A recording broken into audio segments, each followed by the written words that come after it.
Hey guys, tonight we dive into something painful, poetic, and incredibly strange. The justice system of the Aztec Empire, a civilization known for its pyramids, precise calendars, and yes, blood-soaked rituals. The Aztecs didn't just sacrifice people for religion, they also had a legal system, one filled with punishments that were as creative as they were terrifying. So, before you get comfortable, take a moment to like the video and subscribe, but only if you genuinely enjoy what I do here. Let me know in the comments where you're tuning in from and what time it is for you. It's always fascinating to see who's joining us from around the world. Now, dim the lights, maybe turn on a fan for that soft background hum, and let's ease into tonight's journey together. Imagine stealing food and being dragged naked through the city while chili powder is rubbed into your wounds, or being forced to inhale smoke until you pass out, all because you cut down the wrong tree. These weren't the acts of a madman, this was Aztec law. In their world, punishment was both performance and policy. So, what were some of the strangest, most brutal, and occasionally hilarious ways the Aztecs kept order? Let's begin. When people think of the Aztec Empire, they often picture heart sacrifices, blood-soaked pyramids, and priests with obsidian knives, not exactly a civilization known for its warm approach to human resources. But here's the thing. The Aztecs didn't just swing blades at anyone who annoyed them. They had a legal system, and it was surprisingly organized, sophisticated even. Brutal? Absolutely. But not chaotic. Aztec justice had rules, codes, and a structure that would make your HOA jealous. Laws were written into a code known as the Huedel, a set of wise sayings and instructions that covered everything from marriage and market conduct to how not to die painfully in public. These laws were passed down through generations. While there weren't any leather-bound law books, there were judges, actual specialized officials who took their jobs very seriously. No powdered wigs, just stern faces and an excellent memory for punishment options. And yes, they had appeals courts. You could argue your case to higher judges, though your chances were slim if the community already saw you as that guy who stole the corn twice. Judges were often priests or elder nobles, people considered wise, experienced, and highly trained in the legal traditions. They weren't above taking bribes, sure, but if you were caught bribing them, you could be executed. So, really, everyone played the game carefully. What made Aztec justice truly unique was its mix of morality and pageantry. Justice wasn't just served, it was performed. Punishments were designed to teach lessons, not quietly behind closed doors, but loudly, publicly, and often with props. You didn't just pay a fine for a crime. You were shaved, painted, dragged, or symbolically transformed into a warning poster with legs. And here's the most Aztec part. Some punishments changed depending on your social class. Nobles were held to higher standards and harsher punishments. A commoner might be fined or flogged. A noble who did the same thing could lose land, titles, or his head. So, no, Aztec justice wasn't random. It was sharp, stylish, public, and a little theatrical. And if you broke the law, the empire made sure you never forgot it, and neither did your neighbors. So, you've broken a law in the Aztec Empire. Maybe you drank pulque underage, maybe you stole a basket of maize, or maybe, and let's hope not, you cut down a sacred tree. Whatever your crime, you're about to meet the Aztec court system. Don't bother calling your lawyer. There aren't any. The Aztec courts were highly structured, but not exactly what you'd call cozy. Think more stone platforms surrounded by stern men in feathered cloaks than cozy courtroom drama. The trial would take place publicly, often in a plaza or temple court, and it wasn't designed for theatrics, unless you count the part where someone might be shaved, painted, or whipped in front of a crowd. Cases were typically heard by judges known as tlaxidin, wise elders or noblemen trained in the laws and customs of the empire. They weren't just randomly assigned. They had to study for years, memorize large sections of law code, and learn how to spot a liar from 10 paces away. You didn't argue with them unless you really liked the sound of public flogging.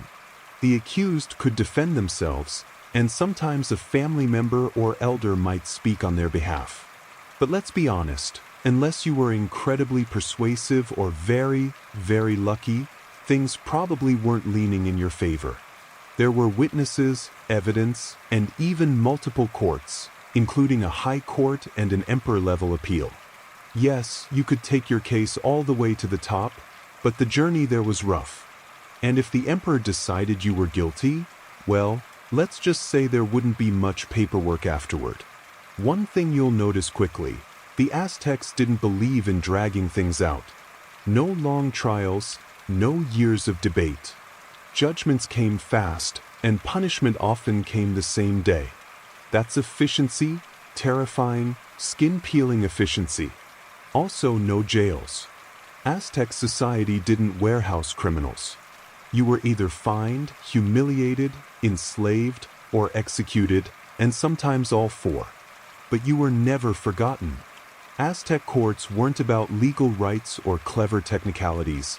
They were about moral clarity, social order, and public spectacle. So, if you're standing before an Aztec judge, straighten up, speak carefully, and try not to sweat too obviously. They notice that sort of thing. In most cultures, kids who misbehave get a timeout or maybe a stern lecture. In the Aztec Empire, they got something a little more intense. Meet the chilly smoke chamber, possibly history's most dramatic method of saying, "Listen to your mother." In Aztec households, obedience wasn't optional. Children were expected to work, listen, respect their elders, and contribute to the home. The idea was simple: train them early to be good citizens, hard workers, and future warriors or weavers. And if little Cuauhtemoc didn't want to sweep the floor or dared to talk back, he got the chili. The punishment was called crackle, and it involved placing the disobedient child in a small, enclosed space, such as a hut or storage room, where chilies had been thrown onto a fire. As they burned, the room filled with smoke so intense it made your eyes burn, your throat close up, and your sinuses scream. Think pepper spray, but with spiritual intent. The child wasn't harmed physically, at least not permanently, but the experience was unforgettable. They weren't beaten, bruised, or bloodied. Instead, yes, they made nature punish you with itself, because in Tenochtitlan, the phrase buyer beware came with a very sharp edge. Court trials depended heavily on witness testimony. There were no security cameras, no forensic labs, just your word against someone else's. And that word carried serious weight. So, when you lied in court, you weren't just tipping the scales. You were potentially sending someone to their death or enslavement unjustly. The punishment for perjury? Execution, often by strangulation, stoning, or being clubbed to death, depending on the region and the severity of your deceit. If the lie was proven after the trial and your false words led to someone else's suffering, you'd often be made to suffer the same fate you caused them. It was poetic justice with sharp edges. Even lesser lies came with serious consequences. Public beatings, banishment, or ritual humiliation could follow. You might be painted black, the color of deceit, or shaved bald and paraded through the market with a sign around your neck reading something like, "Talks too much, tells too little truth." False accusers weren't just punished for lying. They were seen as threats to society itself, willing to manipulate justice, harm others, and risk divine anger for selfish gain. Aztec law wasn't about technicalities, it was about moral clarity. And in their eyes, truth was sacred, binding, and non-negotiable. So, if you ever stood in the plaza, accused of a crime, and thought a small fib might get you off the hook, remember, in the Aztec Empire, the truth could set you free, but a lie could bury you. The Aztecs believed in second chances, just not very many of them. Their legal system was harsh, but not heartless.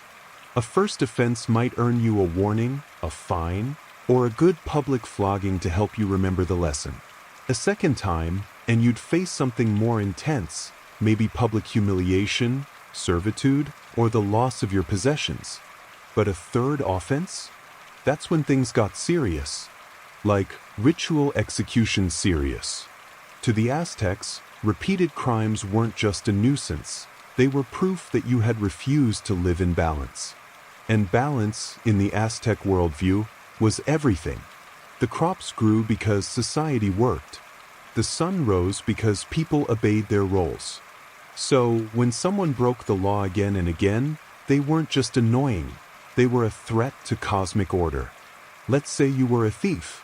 First time, you return the goods. Second time, you're enslaved. Third time, you're skinned, slowly in public with the full backing of the law and very possibly the neighborhood. Or maybe you lied in court again. The punishment wasn't just harsher than before, it was symbolic. Your repeated dishonesty made you inhuman in the eyes of society. And what happens to those who lose their humanity? They become examples, warnings, cautionary tales. Repeat offenders could lose their legal protection entirely. That meant anyone could harm, enslave, or publicly shame you, and you had no legal recourse. You weren't exiled, you weren't imprisoned, you were unpersoned. In some cases, a repeat offender could be permanently banished from the market, the village, or even their own family. Imagine being spiritually erased, not because the gods abandoned you, but because you abandoned the social contract one too many times. To the Aztecs, lawbreakers weren't inherently evil, they were correctable. But repeat offenders were something else. Worse, unwilling to learn. And in a society where justice was public, swift, and divine, the state didn't waste time on those who refused to be rehabilitated. So, if you got caught once, you were lucky. Twice, you were warned. But if you stood in that courtroom a third time, you were already gone. In modern justice systems, punishment often happens behind closed doors, courtrooms, jail cells, private hearings. But in the Aztec Empire, justice was street theater. Punishment wasn't just meant for the person who broke the law. It was designed to educate everyone else. The Aztecs believed that fear and shame were tools, just as important as clubs and cactus whips. If someone saw your humiliation, they'd remember it long after the pain faded. And they'd think twice before stealing that tamale. That's why almost all punishments, from flogging to execution, were carried out in the open, usually in the center of the community, the plaza, the marketplace, or outside temples. These were the places where people gathered to trade, pray, and socialize, perfect for teaching lessons in full view of your friends, family, and enemies. Imagine this: you're caught lying or stealing. You're dragged to the plaza. A crowd gathers. Your clothes are torn, your head might be shaved, you're painted with black soot to mark your shame. And then the punishment begins: a beating, a binding, maybe a good chili smoking in a hut if you're still young and reckless. Children who disrespected elders might be made to carry heavy bundles of wood barefoot across town. Lazy workers could be paraded with signs around their necks. Adulterers could be stoned or strangled before a sea of silent, or not so silent, onlookers. Public punishment wasn't random cruelty, it was a ritual of memory. The Aztecs understood human psychology. Pain fades, embarrassment echoes. And that echo kept society in line. There were no prison systems, no lifelong incarcerations. The point wasn't to disappear wrongdoers. It was to transform them or destroy them in full view. Even executions were spectacles. A thief might be flayed, not in some dark back room, but in the square where he once sold stolen goods. His punishment became a living parable for every passerby. In Aztec law, privacy was for the innocent. The guilty were meant to be seen, heard, and remembered, not just for what they did, but for what happened next. Because in this world, your real sentence wasn't just death or pain. It was becoming the lesson. In the Aztec Empire, punishment wasn't just about what you felt, it was about what you represented. It wasn't enough for you to hurt. You had to be seen, interpreted, and, above all, understood. Because justice in Tenochtitlan wasn't just a legal process, it was a performance. And you? You were the unfortunate star. Let's say you stole something, food, tools, clothing. If it was your first offense, maybe you weren't beaten. Instead, your head was shaved, your body painted with black soot, and you were paraded around in humiliating clothes, torn, oversized tunics, or rags tied in knots that made you look ridiculous. Not physically painful, but symbolically devastating. Or say you lied in court. You might have your lips stained with charcoal to mark your deceit. Everyone would see it, everyone would know. It didn't matter if you told the truth later, the stain told its own story. Even colors had meaning. Black was associated with deceit and shame. Red might mark a serious offense. Striped or dyed clothing could be reserved for public punishments. The Aztecs understood that the human eye doesn't forget what it's been trained to fear. Noble offenders were treated no differently, in fact, worse. A noble child caught drunk might be dressed as a commoner and forced to sweep temple floors, a clear inversion of his status. To an Aztec audience, that image was powerful. This is what happens when the privileged dishonor their role. Even punishment tools were symbolic. Being beaten with cactus spines was not just about the pain. It reflected the natural world's judgment. Carrying heavy bundles of firewood symbolized the burden of guilt. A shaved head didn't just look odd. It meant you'd been stripped of social dignity. The message? Crime wasn't a private mistake. It was a public rupture, a disruption in the sacred flow of order. And to heal it, society needed not just consequences, but images that endured, living reminders that law and morality were deeply intertwined. In short, Aztec punishment was a play, a visual story designed to be retold through gossip, song, and frightened memory. You weren't just a criminal, you were now a symbol. In most societies, punishment often ends behind bars, time served, walls built, a sentence measured in months or years. But in the Aztec Empire, there were no prisons. Because the Aztecs didn't believe in storing problems. They solved them quickly, publicly, and very often, permanently.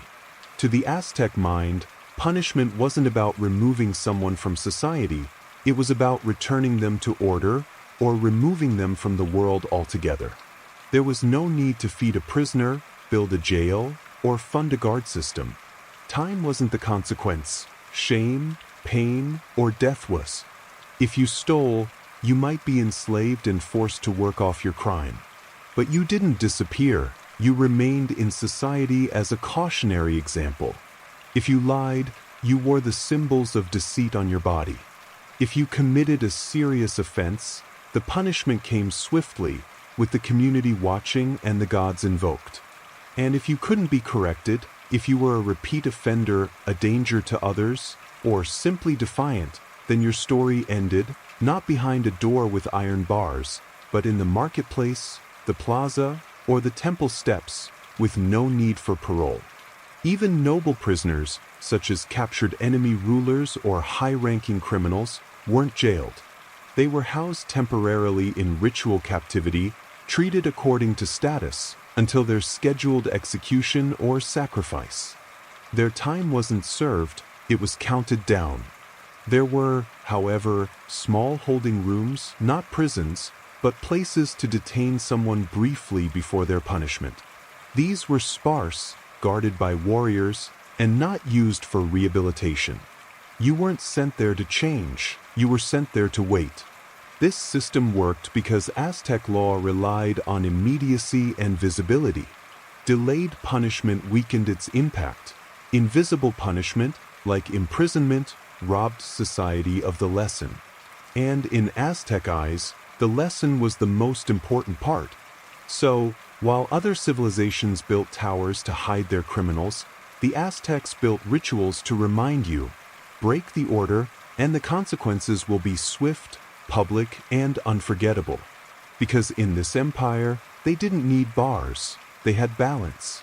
By now, you've probably noticed the Aztec Empire didn't believe in second chances for long. Their punishments were swift, symbolic, and often painful. And that was exactly the point. Because to the Aztecs, the purpose of justice wasn't rehabilitation, it was remembrance. Every punishment, whether it was a chili-smoked sauna, a cactus whipping, or being flayed in the plaza, was designed to etch the crime into collective memory. For the offender, for the bystanders, for the entire community. A culture without prisons relied on something much stronger: fear, shame, and the kind of storytelling that starts with, "You'll never believe what I saw in the marketplace today." And that's what made the Aztec legal system so effective and so terrifying. It forced people to remember. Because if you didn't, you might not live long enough to forget. The entire society was wired for moral clarity. Children were taught early that wrongdoing brought not only pain but spectacle. Adults knew that crime wasn't just a personal failure, it was a cosmic imbalance. The gods didn't want lengthy court cases, they wanted action. And the empire delivered.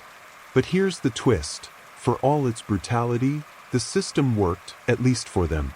Social order was maintained. Markets ran smoothly. Children were respectful. Priests weren't pickpocket during ceremonies. And if you ever thought about breaking a rule, all it took was one glance at the guy with the shaved head and soot-smeared face limping past you, and suddenly you remembered the rules quite clearly. The Aztecs didn't just punish, they performed morality. Every crime was an opportunity for education. Every consequence was theater. You learned, not by reading a scroll, but by witnessing a punishment you never wanted to experience yourself. And if you couldn't learn? Well, the system had room for that too. In a society without long-term prisons, non-learners were recycled into warnings. You either remembered the rules, or you didn't survive long enough to break them again. That was Aztec justice, swift, symbolic, and unforgettable in all the ways that mattered. Before she was the scourge of Roman merchants and the symbol of seaborne defiance, Tuda was a woman navigating the brutal politics of a rising Illyrian kingdom. She didn't inherit her throne in peace, she married it. As the wife of King Agron of the Ardii tribe, one of the most powerful Illyrian coalitions on the eastern Adriatic coast, Tuda entered a world dominated by warlords, smugglers, and maritime raiders. Agron was a formidable king, known for his military ambition and expansionist campaigns. Under his leadership, Illyria became a naval force to be feared. But in 231 BCE, his sudden death, from illness or, perhaps, a drinking binge, depending on which ancient gossip you believe, left the throne in a precarious position. And Tuda stepped in, not as a grieving widow, but as the regent commander for her underage stepson, Pins. This was not a ceremonial position. Tuda didn't sit behind silk curtains waiting for advisors. She took the reins of power and, more importantly, of the navy. Her rule came at a time when piracy wasn't just tolerated, it was practically a national pastime. Illyrian pirates weren't criminals in the eyes of their own people. They were the backbone of the local economy. They raided merchant ships, demanded tribute, and controlled key trade routes through the Adriatic and Ionian seas. Under Tuda's regency, piracy didn't just continue, it expanded. She encouraged it, licensed it, and defended it fiercely. To her, it was a legitimate form of warfare. And to many Illyrians, it was an honorable profession. Tuda knew what she was doing. In a world where Athens had faded and Rome hadn't yet fully reached across the sea, she saw a vacuum, and she filled it with Illyrian sails. But while she may have had the Adriatic under control, her boldness would soon provoke a power that didn't take kindly to maritime interference: Rome. Slowly but confidently expanding its reach, Rome was watching. And as Illyrian piracy bled into Roman trade routes, Tuda's reign would no longer be a local affair. It would become an international problem, one the Romans decided needed a very permanent solution. The Queen of the Rocks and Sea had stirred a giant. Tuda's pirates weren't just raiding isolated merchant boats. They were striking at Roman convoys, demanding tribute from Greek cities under Roman protection, and even plundering ports along the western coastline. To Rome, this wasn't piracy, it was an insult. And Romans were not famous for letting insults go unanswered. By 230 BCE, the Roman senators had had enough. The Senate dispatched a formal diplomatic mission to Tuda's court, a warning cloaked in diplomacy, but with a blade behind the back. The lead ambassador, a Roman named Lucius Coruncanius, was known for his bluntness. His instructions were clear: tell the Illyrian queen to stop the piracy, or Rome would take action. When the delegation arrived, they were likely met in Scadra, Tuda's capital. Imagine the scene: marble columns, Illyrian guards with crested helmets, and a queen seated, not in fear, but in full command. Tuda welcomed them, but when they delivered Rome's message, her response was frosty. She gave them the kind of answer only a monarch with salt in her veins would give. In her own words, as later recorded by Roman historians, she claimed that Illyrian kings had always permitted their subjects to make a living however they pleased, including through piracy. She essentially told Rome that what happened at sea was out of her hands. It wasn't exactly the answer Rome wanted. And then came a fatal mistake. One of the Roman envoys, perhaps emboldened by Roman pride or just plain arrogance, insulted Tuda publicly. He accused her of acting like a woman, implying she was weak, emotional, and unfit to rule. Whether it was sexism, diplomacy, or sheer stupidity, that remark cost him his life. Not long after, he was assassinated on Tuda's orders, a decision that would echo all the way back to the marble floors of the Roman Senate. Rome erupted in outrage.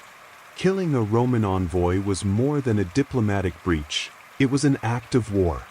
And not just any war, this would be Rome's first military campaign across the Adriatic, the beginning of its expansion into the eastern Mediterranean. Tuda had made her move, whether out of pride, policy, or sheer fury, she had crossed the line. Now Rome was coming, not with envoys, but with legions. The queen had awakened the Republic's wrath, and there would be no more warnings. Tuda likely knew that Rome's retaliation wouldn't be small. But even she might have underestimated the scale and speed of the Roman response. In 229 BCE, barely a year after the assassination of their envoy, Rome launched its first ever military campaign across the Adriatic Sea.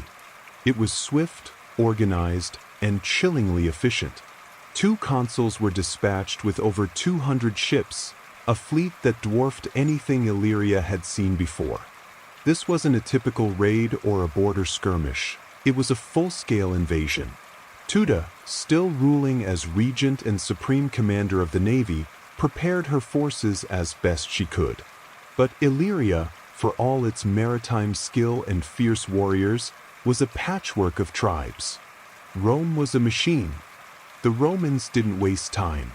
They first targeted the Greek city-states along the coast that had been bullied or occupied by Illyrian forces. Corcyra, modern-day Corfu, which had been seized by Illyrian pirates, was liberated by the Romans and turned into a naval base. Apollonia and Epidamnus quickly fell in line with Roman protection. The message was clear: the Adriatic would no longer be Illyria's playground. But Tuda wasn't hiding.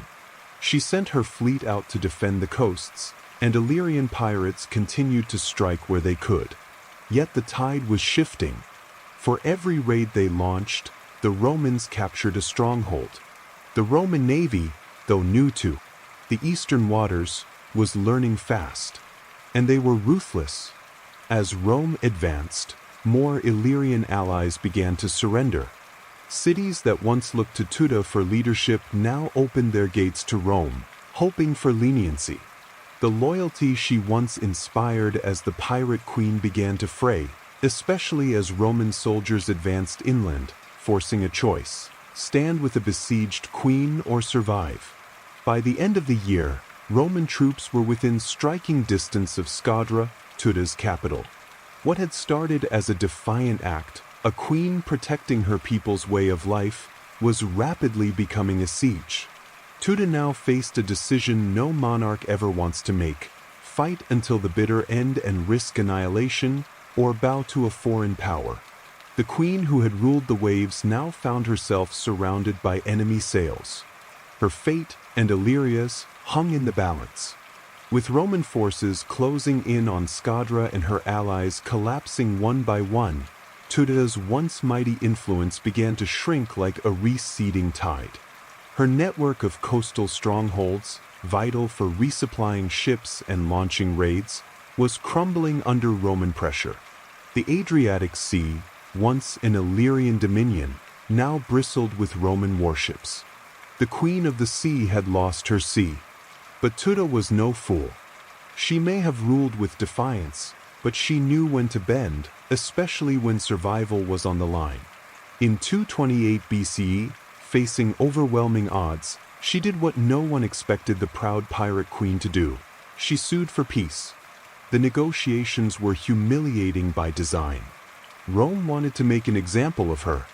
They demanded she give up most of the Illyrian coastline, surrender key forts, and, most painfully, abandon her beloved navy. Tuda was allowed to rule only a small inland portion of her former kingdom. And even there, she had to promise never to sail beyond a narrow stretch of coastline with more than 2 unarmed ships. 2 unarmed ships, for a woman who once commanded fleets. It was a symbolic castration. The sea was no longer hers. The title of Pirate Queen had been forcibly retired, and the Adriatic now answered to Rome. But even in surrender, Tuda wasn't completely broken. Though her political power was gutted and her military reach clipped, she retained her title and remained regent for a short time. Her ability to survive the storm, quite literally, showed the cunning and realism that had defined her rule. In a world where other rebellious rulers were often executed or dragged in chains through Roman triumphs, Tuda was spared. Perhaps Rome respected her tenacity, or perhaps they feared turning her into a martyr. Still, her influence faded quickly. Soon after the peace agreement, Tuda disappears from the historical record. Her stepson, Pins, would eventually rule in name, though always under Roman oversight. Tuda, once a queen with command over waves and warriors, faded into silence. But she was far from forgotten. In Roman memory, she was the first to challenge them on the open sea. And in Illyrian legend, she remained a symbol of resistance, a woman who dared to defy a rising empire and nearly got away with it. Though Tuda's rule ended in surrender, her legacy laid the foundation for one of the most critical transitions in Mediterranean history, the birth of Rome as a naval superpower. Ironically, it was her defiance that forced Rome to evolve. Before Tuda, Rome had been primarily a land-based power. Its military strength came from its legions, its politics from the landowning elite, and its focus was always centered on the Italian peninsula. The sea? That was for traders and Greeks, or for pirates like the Illyrians. But Tuda changed that. The First Illyrian War, sparked by her bold resistance and the assassination of a Roman envoy, was Rome's first serious engagement across the Adriatic. It required building fleets, mastering sea routes, and learning how to occupy and administer coastal cities. This wasn't just a temporary expedition, it was an initiation. Tuda didn't just anger Rome, she forced them to expand. And Rome took notes. They didn't dismantle the pirate system and leave, they replaced it. After their victory, Rome established protectorates along the Illyrian and Greek coastlines, securing trade routes that had previously been at the mercy of Tuda's raiders. They installed friendly rulers, collected tribute, and built a lasting presence.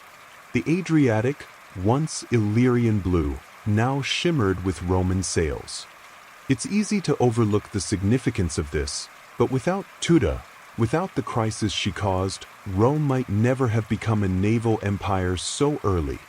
She was, unintentionally, a catalyst. Her resistance prompted innovation, her aggression triggered a transformation, and her fall marked a strategic shift in Roman foreign policy, from guarding borders to crossing them. Of course, she didn't do this willingly. Tuda's goals were never to teach Rome how to build an empire. She was fighting to protect her people's independence, to legitimize Illyrian seafaring, and to hold on to her authority in a man's world. But, like so many historical figures caught in the gears of empire, her legacy would be written by her enemies. Still, one can't help but wonder, had Tuda not challenged Rome, would the Republic have crossed the Adriatic so soon? Or would it have remained a landlocked empire for another generation? Either way, Tuda's actions changed the map. And history, ever the trickster, remembers even reluctant revolutionaries. Tuda's story isn't just about pirates and power struggles, it's also about gender. She wasn't simply a ruler, she was a woman ruling in a brutal, male-dominated world where command was usually earned on horseback or through bloodline, preferably both.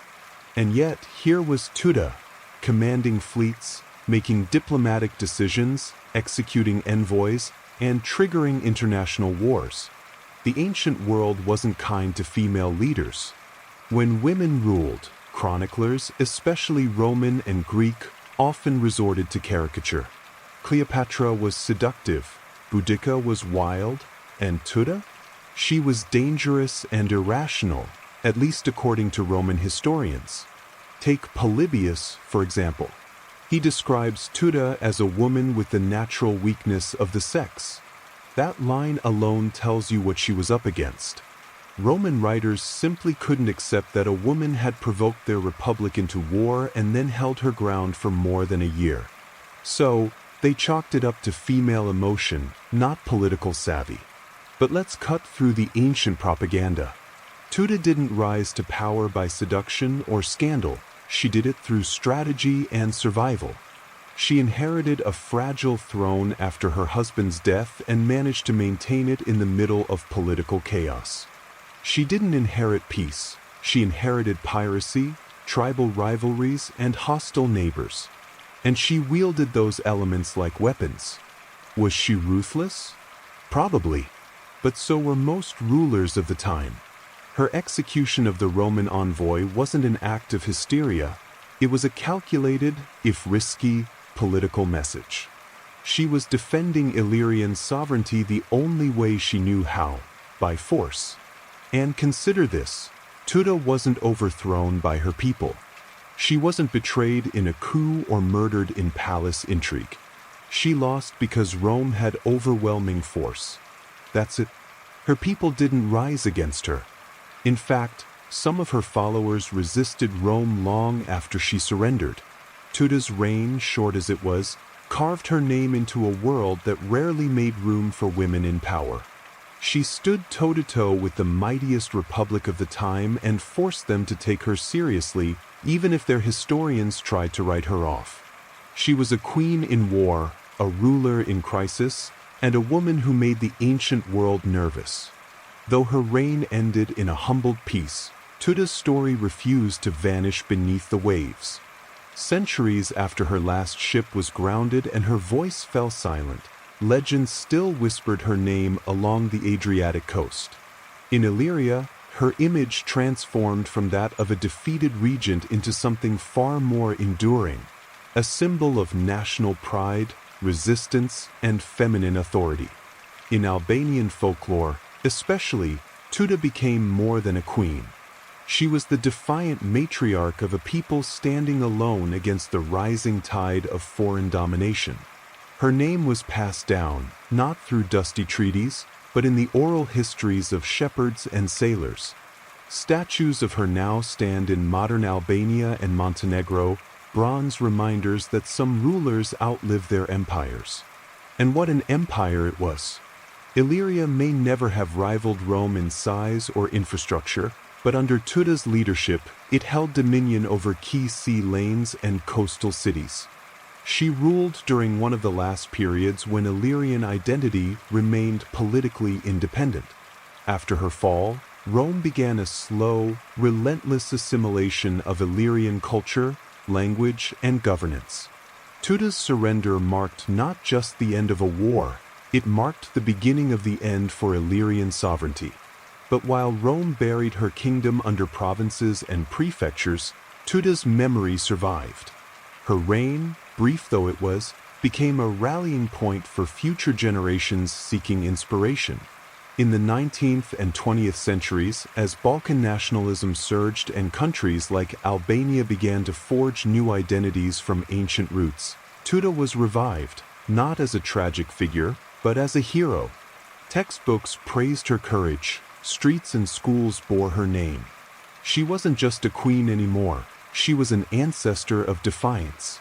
Even in modern scholarship, her story continues to provoke debate. Was she a reckless pirate or a pragmatic leader forced to embrace piracy as state policy? Was she a tyrant or a woman backed into a corner by the death of her husband and the ambitions of an empire? Whatever the truth, Tuda occupies a rare space in ancient history, a woman who refused to apologize for her power and whose decisions, for better or worse, reshaped an entire sea. Her ships may have been scuttled, but her legend?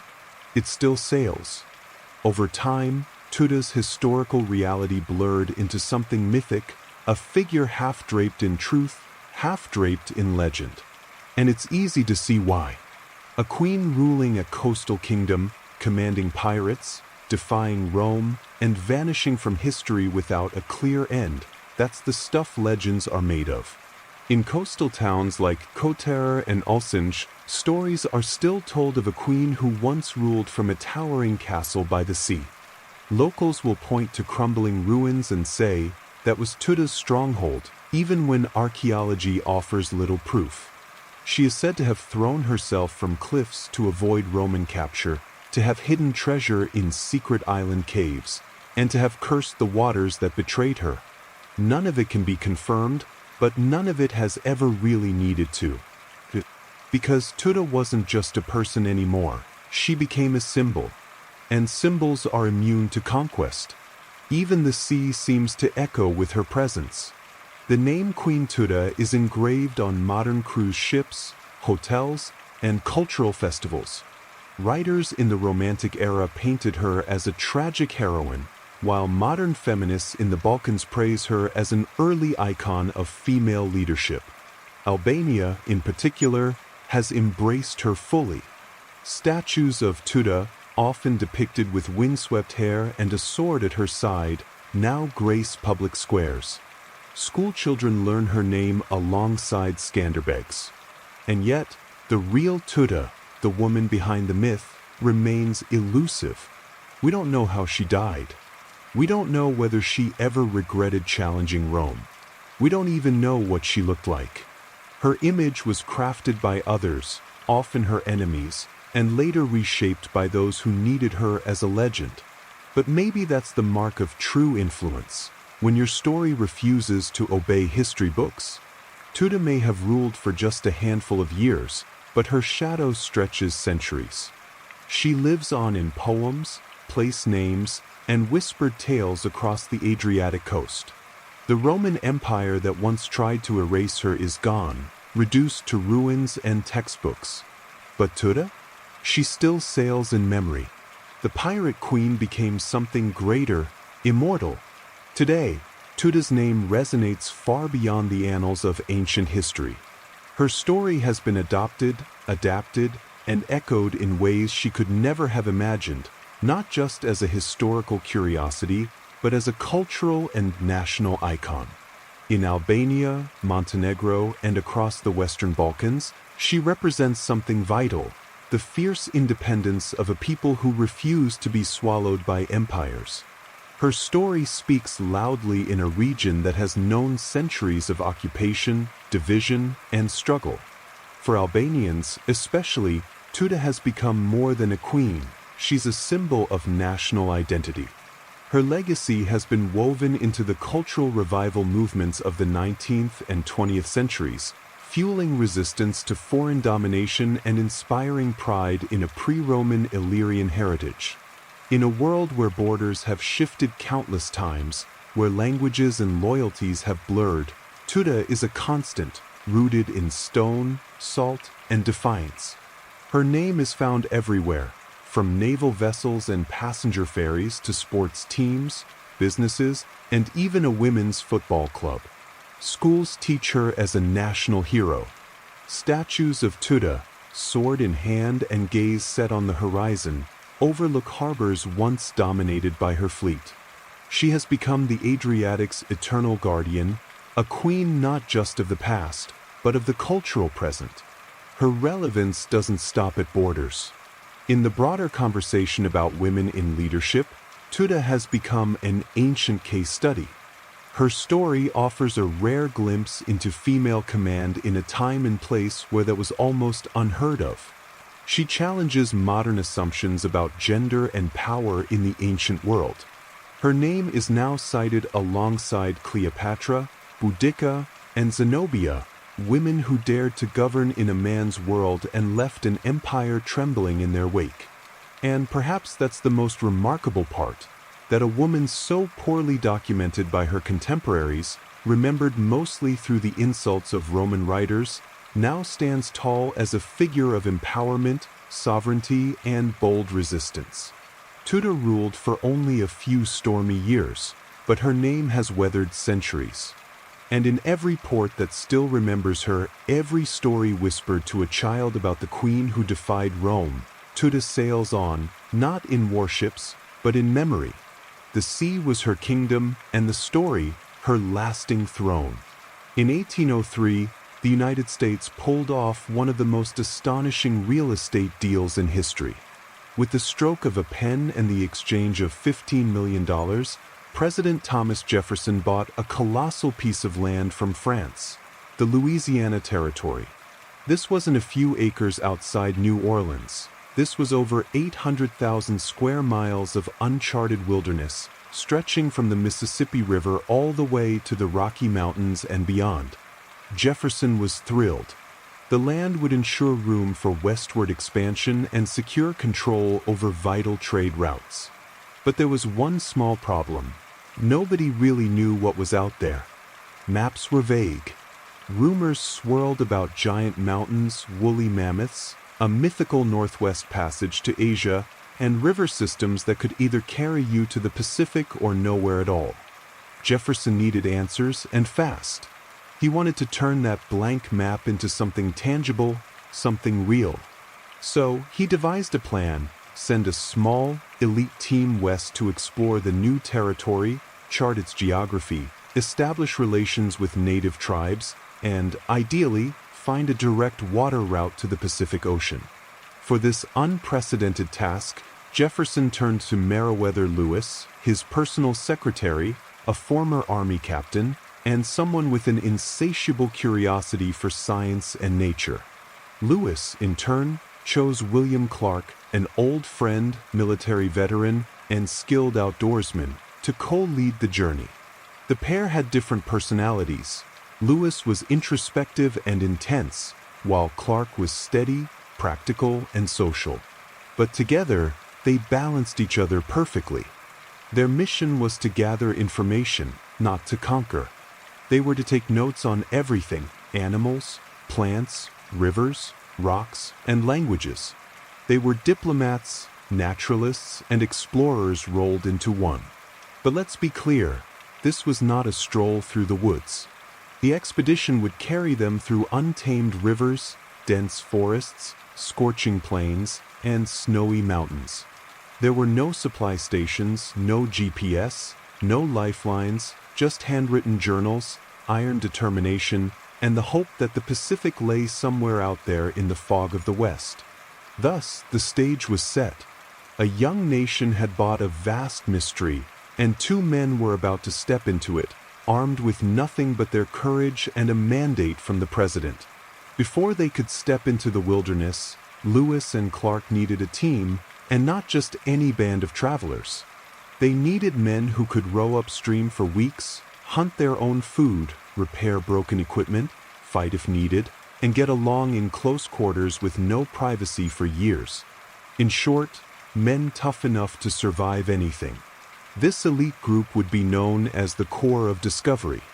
In the winter of 1803 to 1804, the recruitment began. Lewis and Clark set up camp at Camp Du Bois, just north of St. Louis, on the eastern side of the Mississippi River. It would serve as their training ground and staging area. They recruited primarily from military outposts, hardy frontiersmen, skilled riflemen, and disciplined soldiers. Most were in their 20s, single, and eager for adventure. Among them were men like George Drillard, a master tracker and interpreter, and John Ordway, a strict but capable sergeant who helped enforce discipline. Each recruit swore an oath to the expedition. This wasn't just a scouting party, it was an arm of the U.S. government, carrying the hopes of a growing nation. Lewis and Clark would lead, but every man had a role to play: blacksmiths, carpenters, hunters, cooks, even musicians to help boost morale. Supplies were no less essential. The crew loaded up a custom-built keelboat, complete with a sail, oars, and a cabin. They packed trade goods to offer native tribes: beads, knives, mirrors, piece medals with Jefferson's image, as well as medical kits, scientific instruments, muskets, gunpowder, and over 200 pounds of ink and paper for journals. The men drilled every day through the winter. They practiced rowing, sailing, portaging, and marksmanship. They learned how to survive together, how to follow orders, and how to trust their captains. Discipline was strict. Desertion could mean flogging. But the unity they forged would become their greatest weapon on the journey ahead. By May of 1804, the Corps was ready, over 40 men strong. They set off up the Missouri River, rowing against the current into a land few Americans had ever seen.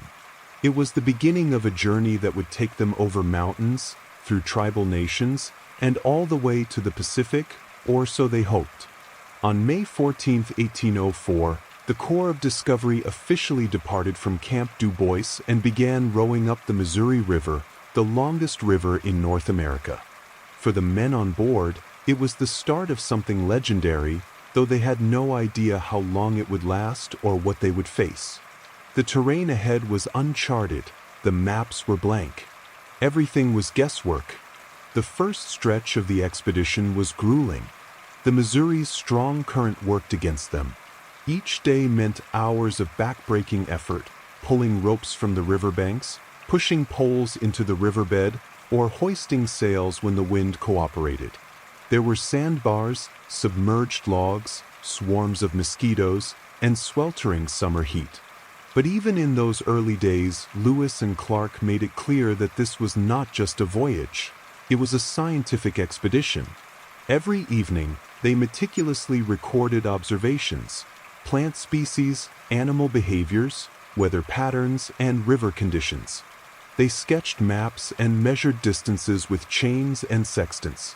They weren't just exploring, they were documenting the new American frontier. The Corps passed through lands occupied by numerous Native American tribes, people who had lived there for generations and knew the rivers and plains intimately.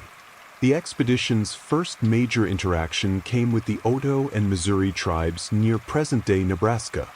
The meeting was formal, diplomatic, and crucial. Clark presented gifts and medals, while Lewis explained the United States' new claims over the territory, a concept that many Native leaders viewed with skepticism.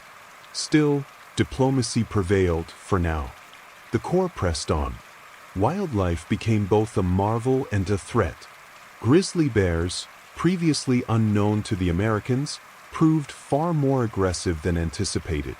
Swarms of gnats and mosquitoes tormented the men relentlessly. Bison herds thundered across the plains. Prairie dogs, never before seen by Easterners, amazed Lewis so much he tried to ship one back to Jefferson alive. By October 1804, after 5 grueling months on the river, they reached the Mandan and Hidatsa villages in present-day North Dakota.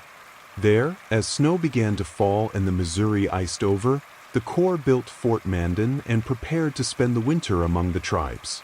They had come hundreds of miles, but the hardest part of their journey still lay ahead. The Rocky Mountains were waiting, and so was the vast unknown beyond. As the Missouri River froze and the snow deepened, the Corps of Discovery settled into winter at Fort Mandan, a crude but sturdy log structure built near the villages of the Mandan and Hidatsa tribes. It was now late 1804, and temperatures plunged well below zero. The men spent the season repairing gear, restocking provisions, and interacting with the local tribes, whose hospitality and knowledge would prove invaluable. The Mandan and Hidatsa were experienced traders and farmers. Their villages bustled with activity, even in the heart of winter, and their generosity helped the Corps survive. The two tribes also had something even more valuable than food: intelligence. They spoke of mountains ahead, of distant rivers, and of a mysterious tribe called the Shoshone, who lived near the western edge of the known world. A tribe Lewis and Clark desperately needed to find, because if there was any hope of crossing the Rockies and reaching the Pacific, they would need horses. And the Shoshone were known to have them. And this is where Sacagawea enters the story. During their stay, Lewis and Clark hired a French-Canadian fur trapper named Toussaint Charbonneau as an interpreter. He came with his young wife, a Shoshone woman named Sacagawea, who had been kidnapped as a child and sold to Charbonneau. Though still a teenager and pregnant at the time, Sacagawea quickly proved far more than just the trapper's wife.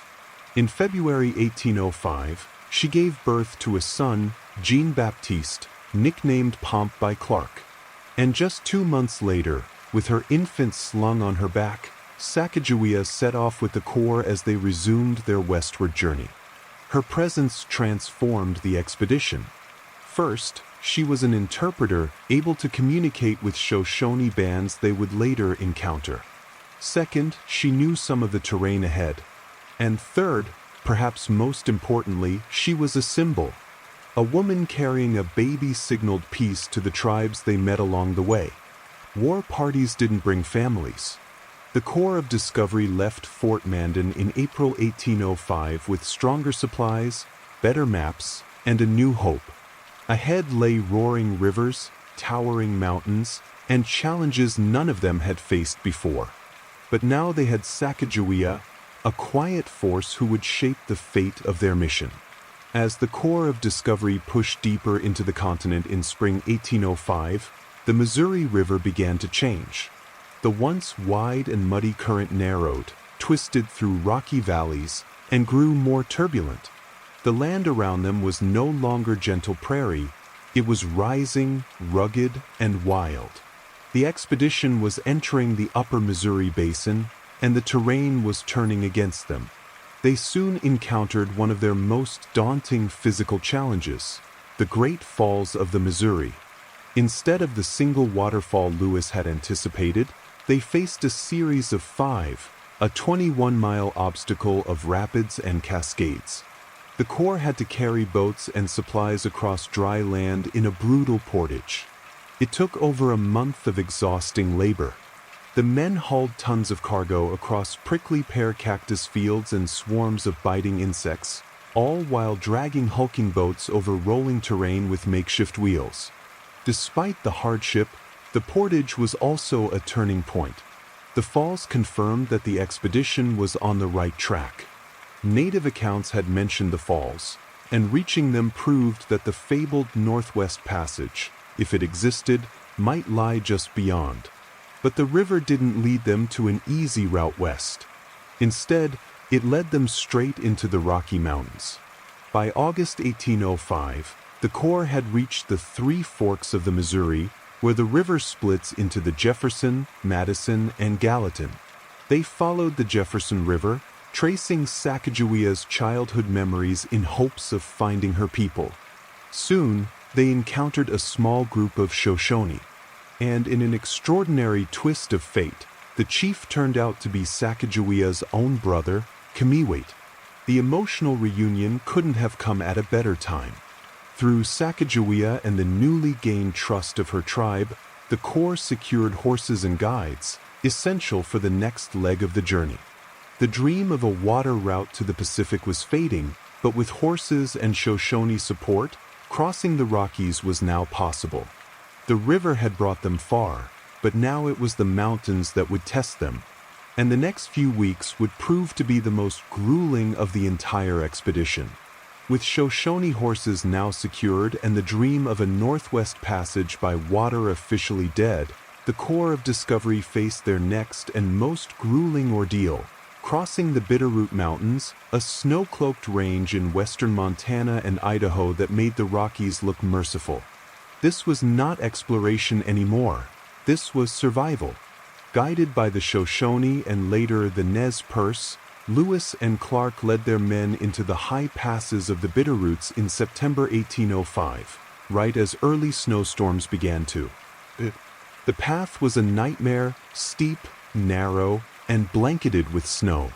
The men slipped along icy trails, their hands and faces cracked from cold. They had no game to hunt. Their horses were collapsing from starvation, and the men were reduced to eating candles, soup made from animal hides, and whatever roots they could scavenge. At times, they could barely move a mile per day. By the time they descended into Nez Perce territory, the Corps was on the brink of collapse. They were emaciated, exhausted, and barely alive. The Nez Perce could have attacked them. They had the numbers and the element of surprise. But instead, the tribe chose mercy. The Nez Perce fed the men dried salmon and camas root and helped them recover. It was a pivotal moment. Without the Nez Perce, the expedition might have died right there, buried in a mountain pass. Once they recovered, Lewis and Clark traded their horses and built new dugout canoes. The rivers, now the Clearwater, the Snake, and eventually the mighty Columbia, would carry them the rest of the way to the Pacific. But they knew something now that they hadn't known at the start. There was no direct water route across the continent. The Northwest Passage that generations of explorers had hoped for simply didn't exist. The mountains cut the continent in half. Still, they had made it across. The Corps pressed on, racing against the coming winter, braving new rivers and new dangers. But spirits were rising again. They had endured the worst nature could throw at them, and the smell of the ocean was no longer a fantasy. It was real and just ahead. In October 1805, after months of hardship, the Corps of Discovery emerged from the wild interior and began their descent down the Columbia River, a waterway that would lead them, finally, to the Pacific Ocean. For the first time in over a year, they were traveling downstream. The land was changing. The air was wetter, the forests denser, and the rivers teemed with salmon. But it wasn't smooth sailing. The Columbia, though majestic, was treacherous. Rapids, whirlpools, and jagged rocks made navigation dangerous. One wrong move could smash a canoe and send supplies, or men, to the bottom. Several boats capsized, equipment was lost. Yet the Corps pressed on, driven by something stronger than fear, the nearness of their goal. Along the way, they passed through lands inhabited by powerful and populous tribes, the Walla Walla, the Acama, the Chinook, and others. Trade and diplomacy continued. In some cases, tensions rose, especially when tribal customs clashed with the Corps' military discipline. But no battles broke out, and many tribes offered fish, roots, and information in exchange for trinkets, knives, or Jefferson silver piece medals. Then, in mid-November 1805, they saw it, the Pacific Ocean. Or, more precisely, they saw the Columbia River's estuary, churning with tidal waves and storm winds. Clark wrote in his journal, "Ocean in View." The joy. They had made it. After more than 4,000 miles across rivers, plains, and mountains, the Corps of Discovery had reached the far western edge of the continent. But the Pacific didn't exactly roll out a red carpet. The Corps arrived just in time for a miserable coastal winter. Rain fell for weeks. Winds howled. Supplies were low. The men were cold and soaked. Food was harder to find than expected, and trading with local tribes proved complicated. The Corps voted, including Sacagawea and Clark's black slave, York, on where to spend the winter, eventually selecting a sheltered spot south of the river. There, they built Fort Clatsop, near modern-day Astoria, Oregon. They would remain there for the next 4 months, documenting coastal wildlife, crafting maps, and preparing for the long journey home. The mission was half over, but the most perilous part still lay ahead, getting back alive. In March 1806, after 4 soggy, bone-chilling months at Fort Clatsop, the Corps of Discovery packed their gear, burned what they couldn't carry, and turned eastward. They had made it to the Pacific, but getting home would be no victory lap.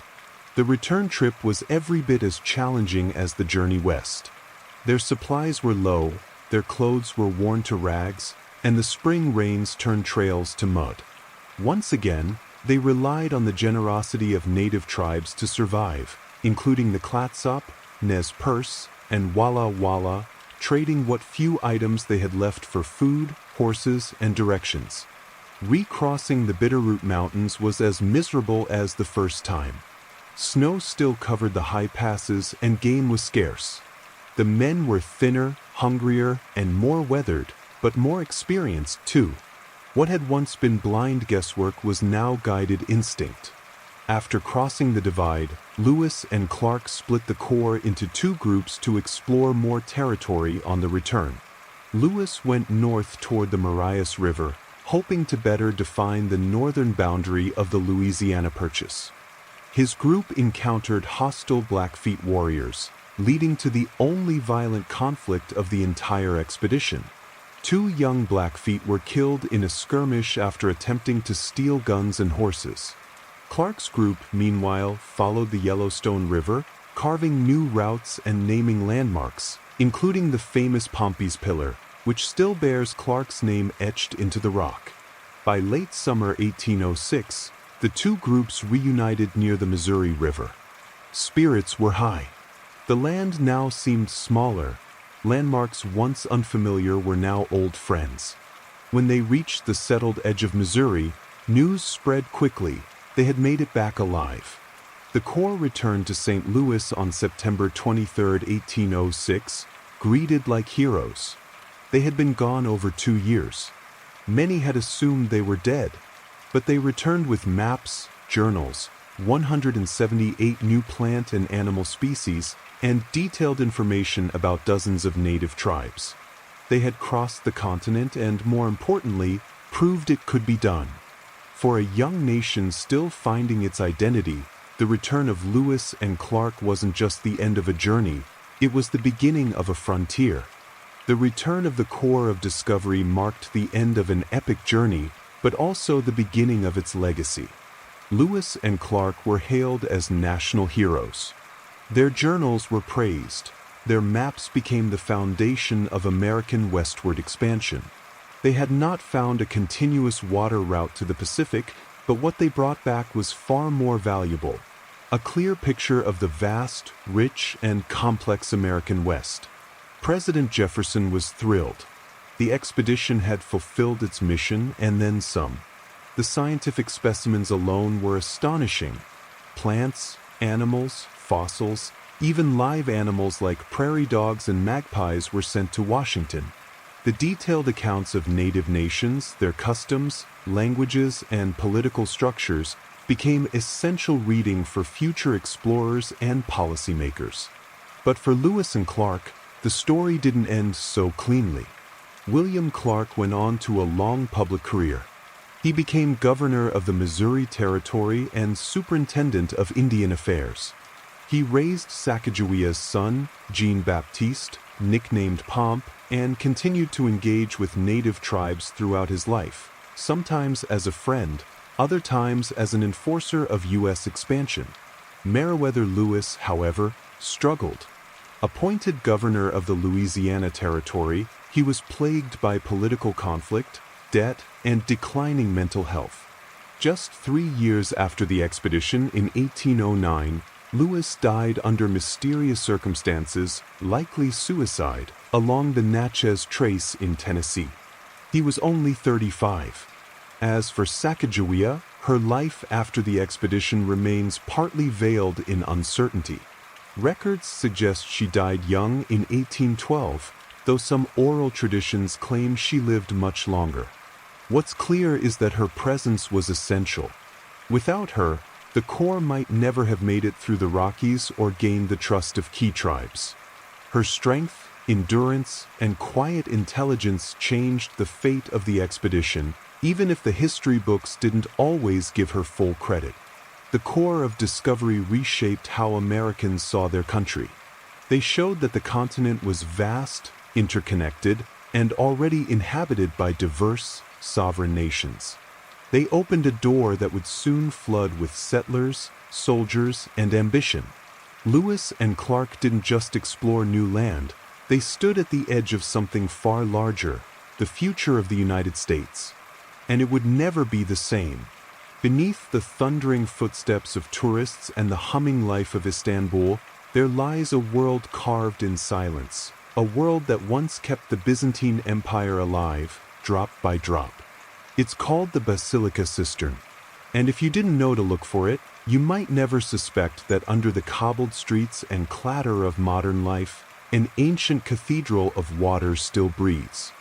Built in the 6th century during the reign of Emperor Justinian, the Basilica Cistern is more than a storage tank. It is a palace turned inward. Measuring over 9,800 square meters, it held up to 80,000 cubic meters of water, all hidden beneath the city's foundations. But this wasn't just a pit. This was architecture, elegance, a subterranean marvel crafted with vision and purpose. Justinian ordered its construction following a catastrophic fire and a series of rebellions that shook the city. His empire, already scarred by plague and riots, could not afford water shortages, not for its palaces, its public baths, or its citizens. The cistern was meant to ensure survival, to offer Constantinople a secret wellspring in times of siege and uncertainty. But perhaps what makes the Basilica Cistern most breathtaking isn't its scale, it's its style. 336 marble columns, each around 9 meters tall, support the arched ceiling like silent sentinels. Many were repurposed, stolen, some might say, from older pagan temples. Their styles don't quite match, hinting at the improvisation and urgency that accompanied their installation. As you descend the stone staircase and enter the chamber, the temperature cools. Moisture clings to the air. The surface of the water ripples quietly beneath wooden walkways, and all around you, shadows dance across columns bathed in amber light. This was never meant to be seen, yet it was built with such reverence for form that it rivals any above-ground basilica in grandeur. It's an upside-down cathedral, designed not to praise the heavens, but to hold the earth's most essential gift. Above, centuries of war, empire, and religion shifted. But below, in the stillness, in the darkness, the Basilica Cistern waited, hidden, preserved, and ready to be rediscovered by a world that had forgotten what lay beneath its feet. In the heart of ancient Constantinople, water wasn't just a necessity, it was strategy, survival, and sovereignty. The Basilica Cistern was not the city's only reservoir, but it was among the largest and most crucial.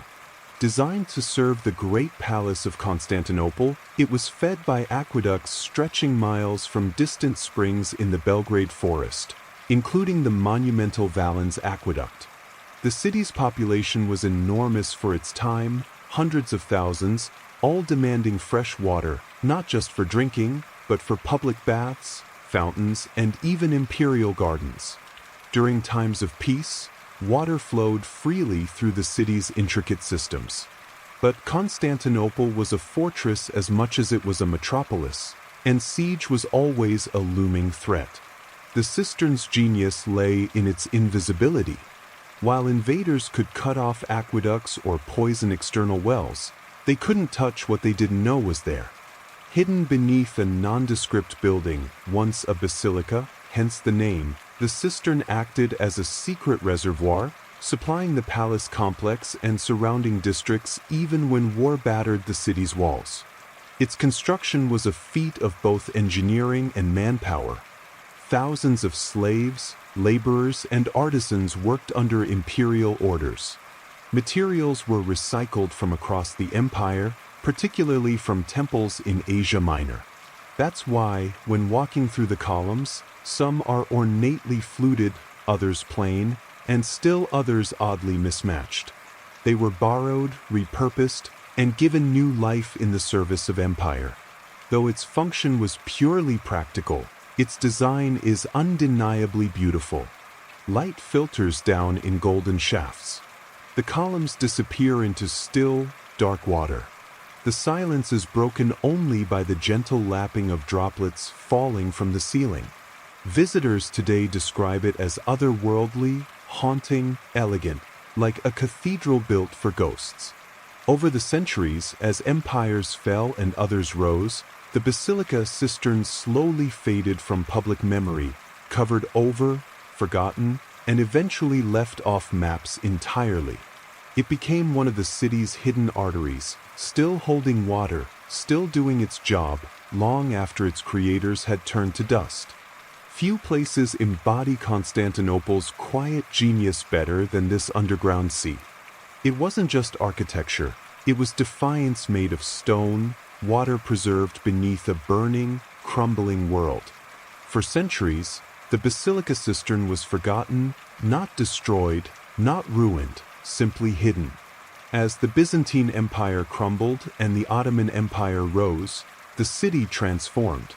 Churches became mosques, palaces were rebuilt, streets shifted, and names changed. But the cistern remained, quietly collecting water beneath it all, shrouded in darkness and silence.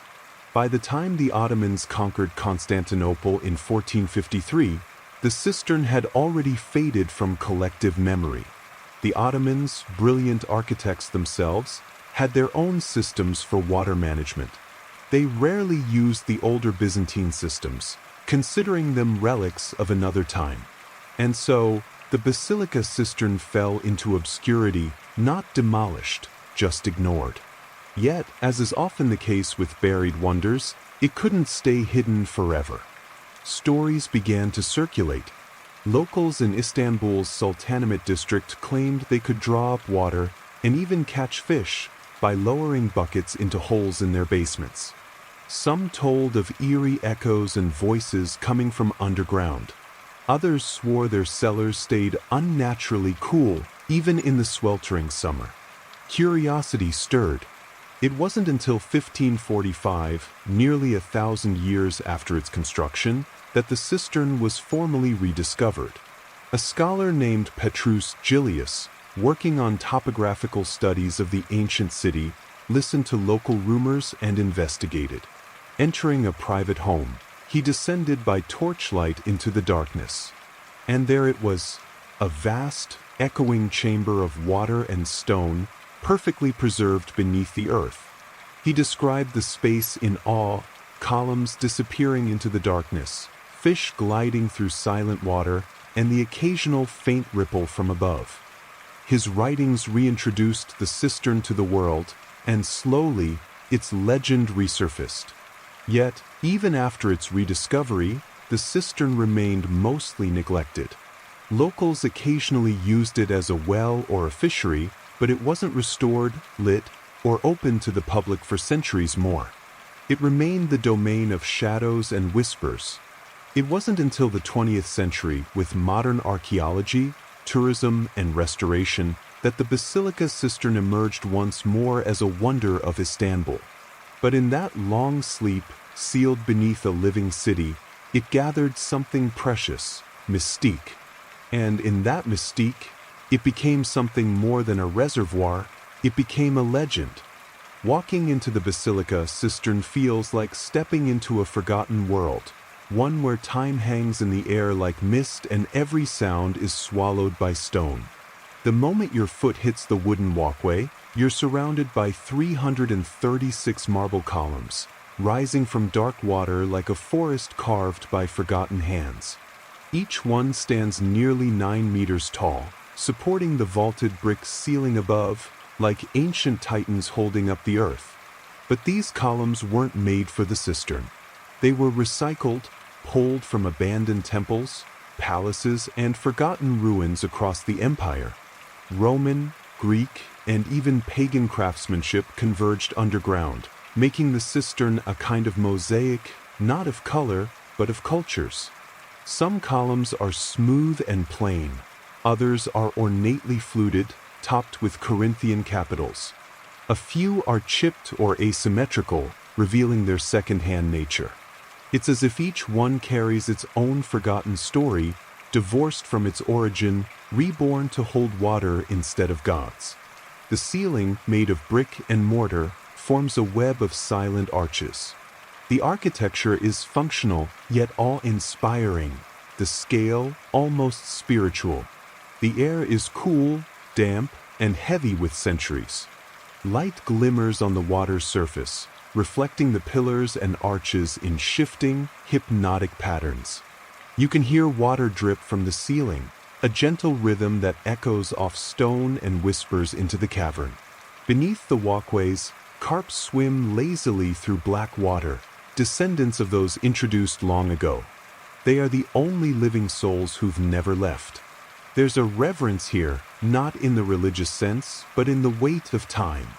You are surrounded by columns stolen from temples, set by the hands of slaves, forgotten by empires, and now carefully lit for modern eyes.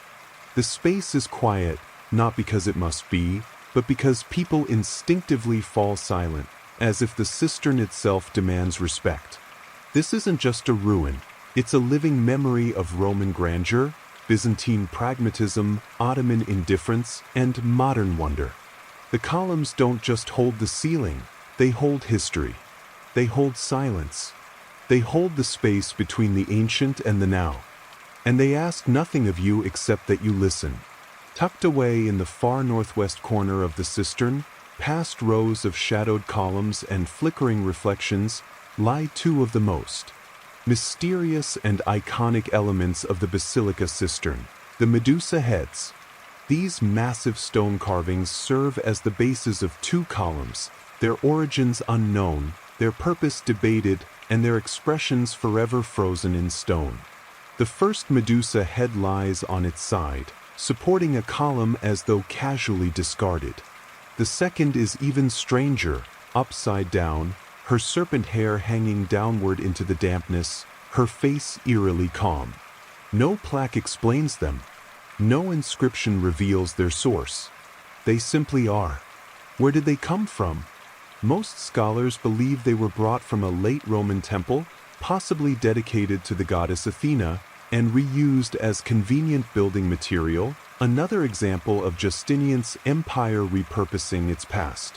But the fact that two identical mythological figures were chosen, both hidden in a dark corner of the cistern, suggests something more than random recycling. Medusa, in Greek mythology, was a gorgon, a creature with snakes for hair, whose gaze could turn men to stone. Symbolically, her image was often used as a form of protection, carved on doorways, shields, and floors to ward off evil. Could this be why she was placed here, a protective talisman beneath the surface, guarding the lifeblood of the city? Or is it something more political? Some historians argue that placing Medusa upside down or on her side was a symbolic gesture, a rejection of pagan power in favor of Christian rule, as if to say, the old gods are underfoot now, silent, powerless. But nothing is confirmed, and that's what makes them powerful.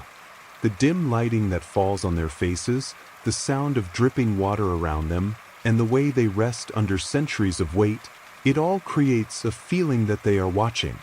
Not malevolent, not angry, just present. They are the unexplained echo in an otherwise orderly space. You come for the columns, you stay for the stillness, but it's the Medusa heads, silent, strange, and submerged, that haunt your thoughts long after you've gone. The Basilica Cistern is more than an architectural marvel. It is an experience of senses slowed. Step inside and the modern world blurs. Your eyes adjust to the dim amber glow. Your ears catch the echo of a single droplet falling from the vaulted ceiling. And suddenly, you're no longer in Istanbul, you're in a space where light, sound, and time drift differently. Sound behaves oddly here. Footsteps don't echo in the usual way. They ripple, bouncing softly off wet stone. Conversations are hushed, not out of etiquette, but instinct. The weight of centuries presses down. Even the fish seem to swim quietly, as if they, too, respect the silence. Then there's the light. During the day, a few natural shafts filter down from above, pale sunbeams that pierce the gloom like searchlights from another world. At night, or in the deeper corners, modern lighting casts dramatic shadows across the columns, highlighting their rough textures and mismatched forms. Every twist of perspective reveals something new, a different column base, a change in ceiling height, the glint of moisture on a stone face. The still, dark water, only a few feet deep now, becomes a mirror. It reflects the columns above, doubling the height of the space and turning the cistern into a hall of illusions. At times, it's hard to tell where the stone ends and its reflection begins. The surface is occasionally broken by the gentle ripple of a fish or the fall of a droplet, as if the cistern is breathing, slow, calm, ancient. In modern times, artists and musicians have been drawn here to perform. Its acoustics are unmatched. The hum of a single cello, the slow chant of a voice, becomes otherworldly. The cistern doesn't just echo, it holds sound, like it holds water, long after it's been made. But even without music, the space feels alive, not haunted, but aware. Every arch feels like a gateway, every column a sentinel, every sound a whisper from another era. The Basilica Cistern isn't just something to see, it's something to feel, a sacred pause beneath the noise of a city, a place where shadow becomes story and silence becomes a kind of song. For centuries, the Basilica Cistern existed in the margins, a practical space built for survival, later forgotten, and then rediscovered. But in the modern age, it has become something entirely different, a symbol of Istanbul's layered identity. A blend of empire and myth, water and stone, east and west. Restoration efforts began seriously in the 1980s, as interest in preserving Istanbul's ancient wonders grew. The cistern had suffered neglect, flooding, and occasional misuse, even serving at times as a dumping ground or illegal fishery. But conservation teams drained the water, reinforced crumbling columns, and installed wooden walkways and subtle lighting. By 1987, it was officially reopened to the public. Tourists began to trickle in, then flood in. What had once been invisible beneath the surface of the city became one of Istanbul's most visited landmarks. Travel magazines marveled at it. Photographers sought its shadows. Writers found metaphors in its stillness. Directors, of course, saw something else entirely: atmosphere. The Basilica Cistern soon became a cinematic backdrop, lending its haunting ambience to everything from documentaries to blockbusters. Most famously, it appeared in the James Bond film From Russia with Love, 1963, where 007 rowed a small boat between the columns beneath Istanbul. More recently, it was featured in Inferno, 2016, adapted from Dan Brown's thriller, turning the ancient reservoir into a stage for modern suspense. But the cistern is more than a film set. It is a mirror of Istanbul itself, a city constantly built atop its own past. Churches beneath mosques, palaces beside skyscrapers, history underfoot. The cistern reminds us that, even beneath our everyday lives, the remnants of great civilizations remain, waiting patiently, hidden just beneath the surface. Its transformation from utility to icon is part of what gives it power. It no longer holds water for emperors, but it holds meaning for locals, for travelers, for artists. It connects the present to the past without words or ceremony. A place once built in secrecy now draws the world to whisper its name. It is no longer just a cistern. It is a threshold to mystery, memory, and the unseen heart of a city that refuses to forget. Walking through the Basilica Cistern today, it's easy to forget how fragile it once was, how close it came to being lost entirely. The structure has no lavish entrance, no towering facade. It was never meant to dazzle, it was meant to disappear. And yet, it has survived earthquakes, invasions, neglect, and the unyielding march of time.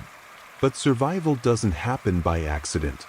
The cistern owes its preservation to a series of quiet guardians, not emperors or generals, but engineers, scholars, and curious locals who refused to let it fade.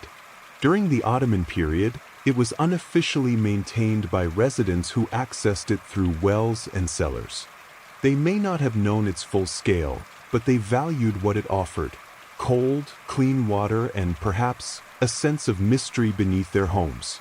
In the 19th and 20th centuries, scholars like Petrus Gilius and later Turkish archaeologists began documenting the cistern in earnest. They mapped its columns, traced the origin of its marble, and began asking the questions that turned it from a hidden space into a subject of fascination. Their quiet dedication became the first steps toward restoration. And in modern times, it's the caretakers, guides, and preservationists who guard it now, maintaining its structure, balancing humidity, controlling algae, and ensuring visitors walk safely on suspended walkways. The still water must be managed, the columns monitored, even the light delicately balanced.